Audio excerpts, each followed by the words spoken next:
So for the best practices here, this is our interaction states versus adding those new states manually. Again, your interaction states, this is good if you want your object to do just one transformation. Again, you can only add one hover and one click state. You can't have 5 hovers for it. And these are automatically added to the asset for you. So if I added a hover, change the saturation of it, I can look at the image and then this was created for me. So that's why it's also super handy. Instead of doing a copy paste, edit, add the interaction, this saves those steps for us. And then adding new states. So this is a little more advanced with the object states.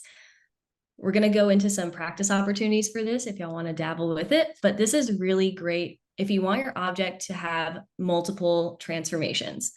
I'll go back to the car example. If you are taking them on a journey, you want them to go to 5 different places, then you want stop 1 to move one place on the canvas, stop 2, you'll move the car somewhere else, and then stop 3, etc. So you can add these numerous states per object, and then you will just have to add those interactions manually later. So if I get to this stop, we have to add the interaction so that when I click on it or hover on it, it'll move there for us. Let's see.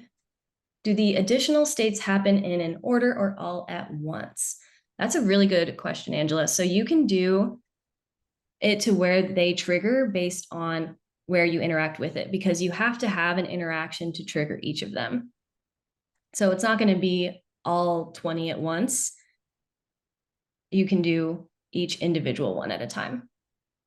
And I'll show some examples to kind of help you put these pieces together too. And then some other best practices, as always, use hotspots if all those other things we've mentioned earlier. But the 3 main ones here is if you need to increase that hover or clickable area, and if you want to easily locate your interactions and rename them in your layers, and if you have multiple states applied to an object, because you do have to have those interactions somewhere to trigger it.